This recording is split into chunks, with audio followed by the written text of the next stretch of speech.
This is the car show where tickets cost £170, but you won't have to pay that because we can now show you what goes on behind the closed doors. Amongst the exclusive guest list and the bottles of bubbly are £100 million worth of the most exotic cars the world has ever seen, including the 240-mile-an-hour McLaren F1, belonging to one Rowan Atkinson.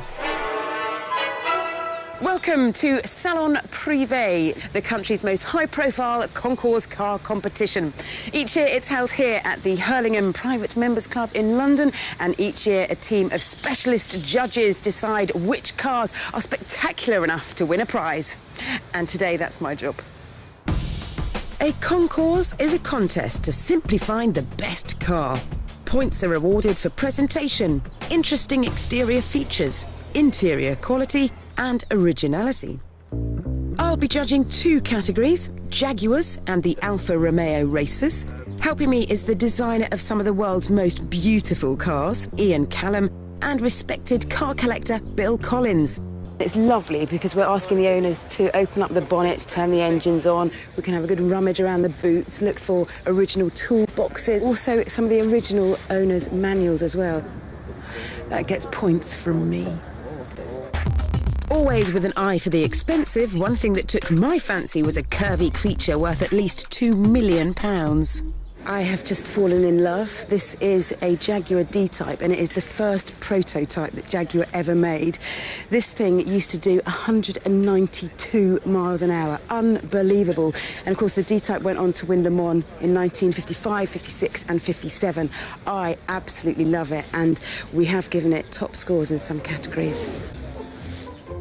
We weren't always so generous, however. For such an immaculate-looking car, it's details like that that really matter, even though this car was once owned by Sterling Moss.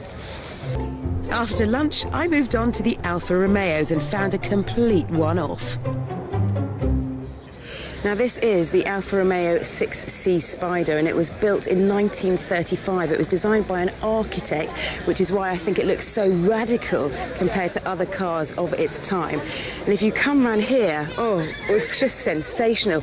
It was built as a secret project. It was a money-no object. And the design of it, look, it's got a central driving position, which 60 years later is exactly what the McLaren F1 had, way ahead of its time.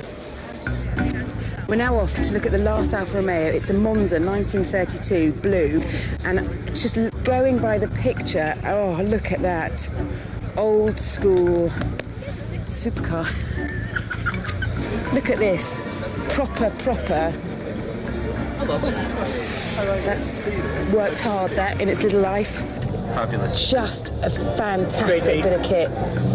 Really stunning. The beauty in this car is its overall shape, its authenticity. Yeah, exactly. Its natural beauty. Look at it, just the way it sits. It's a beautiful car.